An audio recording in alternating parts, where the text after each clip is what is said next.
வசந்தம் தொலைக்காட்சி நேர்கள் அனைவருக்கும் இனிய காலை வந்தனங்கள். இன்று 22/9/2018 சனிக்கிழமை. எமது வாழ்க்கையிலே அதிகமாக நாங்கள் செய்ய காரியங்கள் அது அதிகமாக நாங்கள் நல்ல காரியங்களாக மாற்ற வேண்டும். அதே போன்று எண்ணங்கள் அதிகமாக வந்து கொண்டே இருக்கின்றன. எண்ணங்கள் என்பது எல்லோருக்கும் ஒரு பொதுவான விடயமாக இருந்தாலும் அந்த எண்ணங்கள் நல்ல எண்ணங்களாக மாற்றக்கூடிய மிக அதிகமாக அக்கறை செலுத்தப்பட வேண்டும். எண்ணங்கள் நல்லதாகவும் கெட்டதாகவும் இருக்கின்றன. அந்த எண்ணங்கள் நாங்கள் எப்படி பிரித்து நல்ல எண்ணங்களாக மாற்ற வேண்டும் என்று தான் நாங்கள் சிந்திக்க வேண்டும். வாழ்க்கையிலே நல்ல எண்ணங்களை வந்து சேரும் என்று பிரார்த்தனை செய்ய வேண்டும், சிந்திக்க வேண்டும். பிரார்த்தனைகளை அதிகமாக இருக்கின்ற பொழுது எங்களுக்கு ஒரு நல்ல நிம்மதியான சிந்தனைகளை உருவாக்கக்கூடிய வாய்ப்பு கிடைக்கும். அப்படி இல்லாவிட்டால் நாங்கள் சிந்தித்தோமே இல்லாமல் எமது வாழ்க்கையில் ஒரு சிறந்த வாழ்க்கையாக அமைய வேண்டும் என பிரார்த்தனை செய்யாமல் இருந்த போதிலும் அந்த வாழ்க்கையின் எந்த விதமான பிரயோசனமே கிடையாது. அது நாட்டுக்கும் அப்படித்தான், அந்த அவங்க வாழ்கின்ற குடும்ப சூழ்நிலைக்கும் அப்படித்தான், அதே போன்று அவருக்கும் ஒரு பிரயோசனமாக இல்லாவிடும். அந்த வகையிலே நீங்கள் இது சிந்திக்க வேண்டும். நல்ல எண்ணங்களை உருவாக்கப்பட்டு சிறந்த மனிதராக இந்த வாழ்க்கையை நாங்கள் உருவாக்க வேண்டும் என்று அதிகமாக அக்கறை செலுத்தப்பட வேண்டும். அப்படி அக்கறை செலுத்தப்படக்கூடியவர் ஒருவர் அப்படி இருந்தால் அவருக்கு ஒரு நல்லவராக மாற்ற முடியும், நல்லவராக வாழ முடியும். இதனந்ததி பெச்ச நந்ததி கதபுஞ்சோ பிஹத்த நந்ததி என்று புத்த பெருமாள் கூறினார். இந்த தர்மத்திலேயும் நல்லதை செய்கின்ற பொழுதும் மறு உலகத்திலேயும் மகிழ்ச்சியும் அவர் மகிழ்ச்சி அடையக்கூடியவராக இருந்தால் அவருக்கு அதிகமாக புகழ் கிடைக்கும். புகழ் கிடைக்கின்ற பொழுது அவருக்கு நல்ல ஒரு மனிதராக வாழ முடியும். அவர் எந்த விதமான தொந்தரவும் பண்ண மாட்டார். எந்த விதமான கஷ்டத்தைக்கும் அவர் ஈடுபட்டாலும் கூட அவருக்கு நிம்மதி கிடைக்கும். ஆனால் சிலர்கள் எதிர்பார்க்க என்ன காரணம் என்பதை நாங்கள் சிந்திப்போம். அவர் எந்த கவலையும் வராமல் எங்களுக்கு ஒரு நல்ல சிறந்த வாழ்க்கை அமைய வேண்டும் என்று தான் அவர் பிரார்த்தனை செய்திருக்கின்றார்கள். ஆனால் அது ஒரு இலகுவாக கிடையாது. ஆனால் மனசை அவர் மாற வேண்டும், நன்றாக சிந்திக்க வேண்டும். அந்த மனம் மாறுவதற்கு ஒரு முக்கியமான ஒரு செயற்பாடு தான் மது வழிபாடுகள். அவர் ஆலயங்களுக்கு சென்று மதஸ்தலங்களுக்கு சென்று அவர் அந்த புனிதமான செயற்பாடுகளை செய்கின்ற பொழுது அவருக்கு மனம் திருப்தி அடைய முடியும், சிறந்த எண்ணங்களை உருவாக்க முடியும். அந்த இடத்திற்கு சென்று மிகவும் அமைதியாக நீங்கள் அந்த வழிபாடுகளுக்கு ஈடுபட்டுமாக இருந்தால் அவருக்கு நன்மை கிடைக்கும். அந்த வகையிலே இன்றைய நாள் நீங்கள் அதிகமாக இது சிந்தித்து இந்த நாள் நீங்கள் மகிழ்ச்சியாகவும் சந்தோஷமாகவும் வாழ வேண்டும் என்று புத்த பகவானின் பிரார்த்தனை தெரிவித்து கொண்டு மறந்திருக்கின்ற நாளிலே நீங்கள் இது அதிகமாக சிந்தித்து நல்ல சிறந்த மனிதராக வாழக்கூடிய வாய்ப்பை நீங்கள் பெற்றுத்தர வேண்டும் என்று இந்த புத்த பகவானின் பிரார்த்தனை தெரிவித்து கொண்டு உங்களிடமிருந்து விடைபெறுகின்றேன். நன்றி, வணக்கம். ஓம் வாகர்தா இவ சம்வர்த்தோ வாகர்த்த பிரதிபத்தைய ஜெகத பிதரோ வந்தே பார்வதி பரமேஸ்வரோ. வசந்தம் தொலைக்காட்சி நேயர்கள் அனைவருக்கும் இனிய காலை வணக்கங்கள். இன்று மலர்ந்திருக்கின்ற இன்றைய பொழுது நம் எல்லோருடைய வாழ்விலும் எல்லா விதமான சிறப்புகளும் கிடைப்பதற்கு இறைவனுடைய பரிபூர்ணமான திருவிழா நமக்கு கிடைக்க வேண்டும் என்று நாம் இறைவனை பிரார்த்தித்து, மனிதனுடைய வாழ்விலே நாம் எப்பொழுதும் சந்தோஷமாக இருக்க வேண்டும் என்ற ஆசை ஒவ்வொருவருக்கும் இருக்கிறது. நமக்கு எல்லாம் கிடைக்க வேண்டும், அவன் நன்றாக இருக்கிறான், அவன் நல்ல வாகனத்திலே செல்லுகின்றான், அவன் பெரிய வசதியாக வாழுகின்றான், நானும் அவ்வாறு வாழ வேண்டும் என்று ஆசைப்படுவது ஒவ்வொருவருக்கு அந்தந்த வயசுக்கு ஏற்ப ஆசைகள். 5 வயது குழந்தைக்கும் ஒரு ஆசை இருக்கும், 10 வயது சிறுவனுக்கும் ஒரு ஆசை இருக்கிறது, 15 வயது 20 வயது இளைஞனுக்கும் ஒரு ஆசை இருக்கிறது, 40 வயசுக்கு மேற்பட்டவர்களுக்கும் ஒரு ஆசை இருக்கிறது, தாத்தா பாட்டி ஆகின்றவர்களுக்கும் ஒரு ஆசை. யாரை கேட்டாலும் ஏதோ ஒரு வகையிலே ஒரு ஆசை அவர்களுக்கு இருக்கும். இவையெல்லாம் நிறைவேற வேண்டுமாக இருந்தால் நாம் இறை வழிபாட்டில் ஈடுபட்டு அந்த இறைவனை பிரார்த்தனை செய்கின்ற பொழுது நம்முடைய மனதிலே தூய்மை ஏற்படுகின்ற பொழுது, அந்த இறை சிந்தனை நமக்கு உண்மையான பக்தியோடு நாம் அந்த காரியங்களை செய்து இறைவனத்திலே பிரார்த்தனை செய்கின்ற பொழுது நிச்சயமாக அந்த பிரார்த்தனை நிறைவேறுமாம். உன்னுடைய நினைப்பதனை முடிக்கின்றேன் என்றவர்தம் சென்னிமிசை பாதமலர் சூட்டினான் சிவபெருமான். நாங்கள் எதையெல்லாம் எண்ணி இறைவனத்திலே வேண்டுகின்றோமோ அதையெல்லாம் இறைவன் கொடுப்பானாம். வேண்டுவார் வேண்டுவதை ஈவான் கண்டாய்.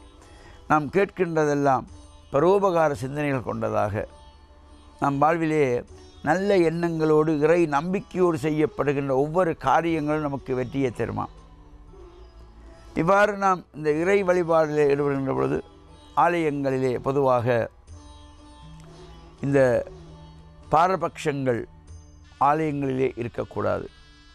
அவர் வசதி படைத்தவர், இவர் வசதி இல்லாதவர், அவர் படித்தவர், இவர் படிக்காதவர் என்கின்ற பாகுபாடுகள் இறை சன்னிதானத்திலே இருக்கக்கூடாது.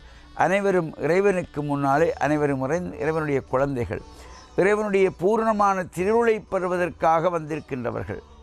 இவ்வாறு இறை வழிபாட்டில் ஈடுபடுகின்ற பொழுது நம்முடைய மனம் ஒருநிலைப்பட வேண்டும், கண்கள் ஒருநிலைப்பட, 5 புலன்களுமே ஒரு வழிப்படுகின்ற பொழுதுதான் இறை வணக்கம். வெறுமே எங்கள் கைகள் மட்டும் அங்கே கும்பிட்டபடி மனம் வேறு ஏதாவது சிந்தனையிலே, கண்கள் வேறு எங்கேயாவது பார்த்து கொண்டிருந்தால், காதுகள் வேறு ஏதாவது ஒளியை கேட்டுக்கொண்டிருந்தாலோ, வாய் வேறு ஏதாவது பேசினாலோ அங்கே எந்த பலனும் இல்லை. இந்த 5 புலன்களும் ஒன்று சேர்ந்து செய்யப்படுகின்ற வழிபாடு நம்முடைய வாழ்விலே நமக்கு சிறப்பை தருவதோடு நாம் எதை எண்ணி அந்த ஆலயங்களுக்கு செல்லுகின்றோமோ அவையெல்லாம் நமக்கு பூர்ணமாக கிடைக்குமா. இந்த கோபுர தரிசனம் கோடி புண்ணியம் என்று சொல்வார்கள். ஆலய வாசலிலே அந்த வானளாவில் நிற்கின்ற கோபுரத்தை நாங்கள் தரிசனம் பண்ணுகின்ற பொழுதே எங்களுடைய மனதிலே இருக்கின்ற தீய எண்ணங்கள் எல்லாம் விலகி உயர்ந்த எண்ணங்கள், அதனால தான் அந்த கோபுரங்கள் வானளாவில் நிற்கின்ற உயர்ந்த எண்ணங்கள் எல்லாம் எங்களுடைய உள்ளத்திலே வர வேண்டும். அந்த கோபுரத்தை தாண்டுகின்ற பொழுதே அவ்வாறு உள்ளே சென்று நாங்கள் நந்தியம்பெருமானை வழிபட்டு, விநாயகர் போன்ற பரிவார மூர்த்திகளை எல்லாம் வழிபட்டு இந்த இறை வழிபாடுகளிலே ஈடுபடுகின்ற பொழுது நம்முடைய வாழ்விலே நமக்கு என்ன எல்லாம் வேண்டுமோ அவற்றையெல்லாம் நாங்கள் மனதில் நினைத்தால் இறைவனுக்கு தெரியுமா இவனுக்கு எப்பொழுது எது தேவை என்று. பெற்ற தாய்க்கு குழந்தைக்கு எப்பொழுது என்ன செய்ய வேண்டும் என்று யாரும் சொல்ல வேண்டியதில்லை. அந்த பிறந்த குழந்தைக்கு பசிக்கிறது, பால் கொடுக்க வேண்டும் என்று இன்னொரு சொல்லி தாய் கொடுப்பதில்லை. பால் நினைந்தூட்டும் தாய். இறைவன் அதைவிட ஒரு படி மேலாக பால் நினைந்தூட்டும் தாயினும் சாலப் பரிந்து பாவியே என்னுடைய ஊனினை உருக்கி உள்ளொளி பெருக்கி உழப்பிலா ஆனந்தமாய தேனினைச் சொரிந்து புறம் புறம் தெரிந்த செல்வமே சிவபெருமானே, யான் உன்னை தொடர்ந்து சிக்கன பிடித்தேன், எங்கு எழுந்து அருள்வது இனியே என்றார். எனவே இந்த இறை நம்பிக்கை, இந்த சிக்கன பிடிப்பது, இறைவன் நம்பிக்கையோடு நாங்கள் இறை பக்தியோடு இறைவனை சிக்கன பிடித்தால் நாம் வேண்டியதெல்லாம் நமக்கு கிடைக்குமா. எனவேதான் மணிவாசக பெருமான் சொன்னது போல இந்த இறைவனை சிக்கன பிடித்து இறையருளையெல்லாம் நாங்கள் பூரணமாக பெறுகின்ற வகையிலே வாழ்வில் நாங்கள் இந்த இறை வழிபாடு ஈடுபட்டு இறை இன்பத்தை பூர்ணமாக பெற்று இறையருளினாலே மண்ணில் நல்ல வண்ணம் வாழ வசந்தம் தொலைக்காட்சி நேயர்கள் அனைவருக்கும் சர்வதேச இந்து மத குருபீடத்தின் சார்பில் நல்லாசிகளை கூறிக்கொள்வதில் மனமகிழ்வு கொள்கிறோம். சர்வே ஜனாக சுகினோ பவந்து சமஸ்தசன் மங்களானி சந்து. சுபம். பிஸ்மில்லாஹிர் ரஹ்மானிர் ரஹீம். அல்ஹம்துலில்லாஹி ரப்பில் ஆலமீன். வஸ்ஸலாத்து வஸ்ஸலாமு அலா ரசூலில்லா வஅலா ஆலிஹி வஸஹ்பிஹி வமன் தபியஹும் பிஇஹ்சானின் இலா யௌமித்தீன். அம்மா பாத். வசந்தன் டிவியின் ஆராதனை நேயர்களே, அஸ்ஸலாமு அலைக்கும் வரஹ்மத்துல்லாஹி வபரகாத்துஹு. நாம் இன்று செப்டம்பர் 22ஆம் தேதியில் காலடி எடுத்து வைத்திருக்கின்றோம். அல்லாஹு தாலா ஒவ்வொரு உயிரினத்துக்கும் கொடுத்த மிக பெரும் ஒரு பாக்கியம் உறைவிடமாகும். மனிதர்களுக்கும் அல்லாஹு தாலா கொடுத்திருக்கின்ற ஒரு பாக்கியம் உறைவிடமாகும். உண்மையில் அல்லாஹு தாலா அல் குர்ஆனிலே குறிப்பிடுகின்றான், நாம் உங்களுக்கு உங்களது இல்லங்களை அமைதியான இல்லங்களாக ஆக்கினோம் என்று அல்லாஹு தாலா குறிப்பிடுகின்றான். ஒவ்வொருவருக்கும் இல்லம் என்பது, உறைவிடம் என்பது மிக முக்கியமாக இருக்கின்றது. அந்த இல்லம் அமைதியாக இருக்கின்ற பொழுது எமது மனதுக்கு ஒரு அமைதியான, ஒரு மகிழ்ச்சியான ஒரு விடயமாக இருக்கின்றது. உண்மையில் அல்லாஹ்வுடைய தூதர் ஸல்லல்லாஹு அலைஹி வஸல்லம் அவர்கள் குறிப்பிட்டுள்ளார்கள், உங்களது இல்லங்களில் தொழுகைகளை நீங்கள் நிறைவேற்றுங்கள், உங்களுடைய இல்லங்களில் அல் குர்ஆனை ஓதுங்கள், உங்களுடைய இல்லங்களை ஒருபோதும் சவக்குழிகளாக, கபர்களாக நீங்கள் ஆக்கிக் கொள்ளாதீர்கள் என்று அல்லாஹ்வுடைய தூதர் பல இடங்களில் குறிப்பிட்டுள்ளார்கள். எனவே எமது இல்லங்களை நாங்கள் உயிருள்ள இல்லங்களாக மாற்ற வேண்டும். எப்பொழுதும் அல்லாஹும் அல்லாஹ்வுடைய அந்த வேதமும் அந்த இல்லங்களில் நினைவு கூறப்படாத பொழுது அந்த இல்லம் ஒரு உயிரற்ற ஒரு சவக்குழியாக காணப்படுகின்றது. நாங்கள் உயிருள்ள மனிதர்கள் அங்கே வாழ்ந்த பொழுதும் இறைவன் நினைவு கூறாத பட்சத்தில் அந்த இல்லம் வெறுமனே ஒரு உயிரற்ற இல்லமாக காணப்படுகின்றது. எனவே நாங்கள் அல்லாஹு தாலா எங்களுக்கு வழங்கிய அந்த பாக்கியம், அமைதியான இல்லத்தை நாங்கள் தேடிக்கொள்ள வேண்டும். அல்லாஹ்வுடைய தூதர் ஸல்லல்லாஹு அலைஹி வஸல்லம் அவர்கள் அவருடைய இல்லத்தை கல்விக்கூடமாக மாற்றியிருந்தார்கள். இஸ்லாத்தின் அடிப்படைகள் பற்றி அவருடைய மனைவிமார்களுக்கு அல்லாஹ்வுடைய தூதர் அந்த இல்லத்தில் கற்றுக் கொடுத்தார்கள். எனவே நாங்களும் எங்களது பிள்ளைகளுக்கு, சிறார்களுக்கு நல்ல புத்தகங்களை, நல்ல வழிகாட்டல்களை அந்த இல்லங்களில் வைத்து அவர்களுக்கு கற்றுக் கொடுக்க வேண்டும். அந்த இல்லத்திலிருந்தே சிறந்த சிறுவர்களை நாங்கள் உருவாக்க வேண்டும்.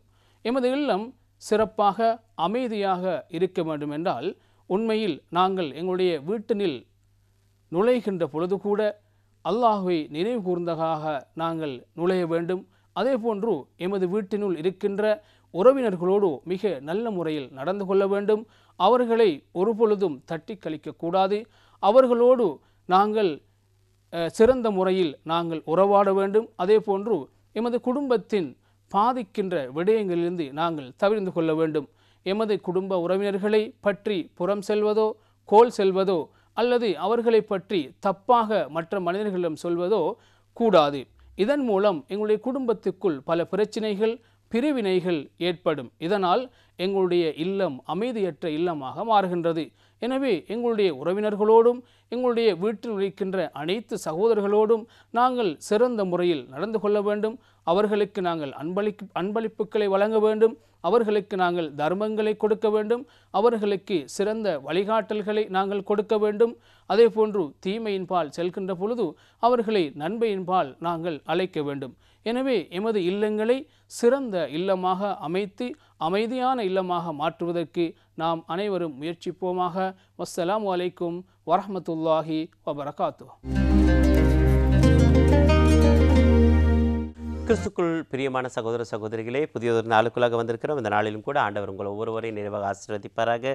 இன்று செப்டம்பர் மாதம் 22ஆம் தேதியில் நாங்கள் கால் பதித்திருக்கின்றோம். எனக்கு அருமையானவர்களே, ஆண்டவர் சில நேரங்களில் பேராசை கொண்டவராக இருக்கின்றார் என்று இன்றைய நற்செய்தியின் மூலமாக நாங்கள் விளங்குகின்றது. இன்றைய நற்செய்தி விதைப்பவர் உவமையை பற்றி நாங்கள் வாசிக்கின்றோம். எனக்கு அருமையானவர்களே, சில நேரங்களிலே ஒரு விதைக்கின்ற மனிதனுக்கு, பயிரிடுகின்ற ஒரு மனிதனுக்கு எந்த காலத்தில் எந்த பயிரிட வேண்டும் என்று அவனுக்கு நன்றாக அறிந்திருக்கின்றான். அதை யாரும் சொல்லிக் கொடுக்க வேண்டிய அவசியம் இல்லை. அதே நேரத்தில் எங்கே தன்னுடைய விதையை தூவ வேண்டும் என்று சொல்லியும் அவன் அறிந்திருக்கின்றான்.